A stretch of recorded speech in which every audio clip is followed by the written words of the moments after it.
सभापति महोदय स्त्री के शोषण से उद्वेलित और उसके आर्थिक तथा सामाजिक हितों की रक्षा में सभी लोग आज यह मानकर चल रहे हैं कि भारतीय स्त्री के चारों ओर यदि कानून का ऊंचा घेरा डाल दिया जाए तो वह बहुत कुछ सीमा तक शोषण से मुक्त तथा सुरक्षित हो जाएगी।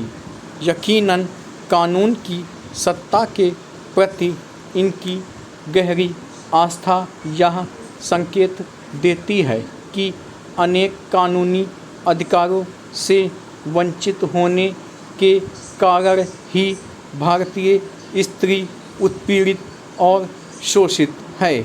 इनके पास उनकी बहुत सी समस्याओं का सीधा सादा समाधान है। कानून के रामबाड़ों का निर्माण। इन रामबाड़ों के हाथ में आते ही भारतीय स्त्री सबल और सक्षम हो जाएगी। कानून की शक्ति के प्रति इनका विश्वास इस तथ्य के बावजूद भी है कि अब तक जितने कानून बने हैं यथार्थ और व्यवहार के धरातल पर आमतौर से काठ की तलवार ही साबित हुए हैं। काठ की तलवार तभी तक भयभीत कर सकती है जब तक उसे दूर से चमकाया जाता है या उसे आजमाया नहीं जाता। इसके भरोसे जो स्त्री संघर्ष में विजयी होने का स्वप्न देखती है उसे यह स्वप्न बहुत महंगा पड़ता है। कानून की पुस्तकों में बताए अधिकारों को जीवन के यथार्थ में उतारने के साधन सामान्य भारतीय स्त्री के पास नहीं हैं। जो मुट्ठी खाली है कानून भी उस मुट्ठी के बाहर रहता है। इसके साथ समय और शिक्षा का अभाव और जुड़ जाता है। भारतीय स्त्री की लाचारी मूलतः साधनों की लाचारी है। इसलिए उसके पक्ष में बनाए गए कानून भी उसके जीवन को नई दिशा देने में तब तक असफल ही रहेंगे जब तक भारतीय स्त्री साधन संपन्न नहीं हो जाती। शोषण के कई मामले ऐसे भी हैं जिनसे भिड़ने का रास्ता कानून के पास भी नहीं है।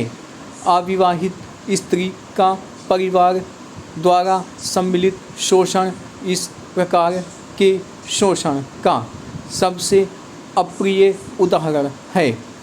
दिलचस्प बात यह है कि इसमें शोषण पुरुष समुदाय के साथ साथ स्त्री का योगदान लगभग बराबर का ही होता है।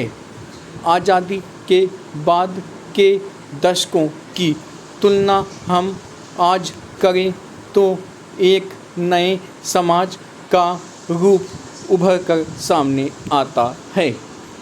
शहरी निम्न मध्यम वर्ग और कुछ सीमा तक मध्यम वर्ग में भी शिक्षित अविवाहित स्त्रियों की संख्या लगातार बढ़ती जा रही है, किंतु इस वर्ग में अविवाहित स्त्रियों की बढ़ती संख्या को नारी मुक्ति के साथ जोड़ना सरासर गलत होगा।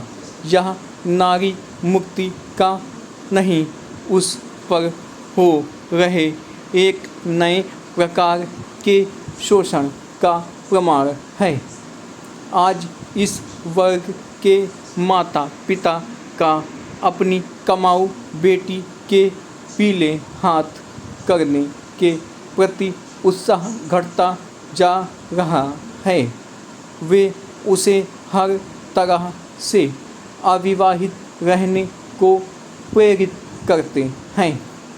जहाँ प्रेरणा पर्याप्त नहीं होती, वहाँ युक्तियाँ भिड़ाकर उसे अविवाहित रखा जाता है।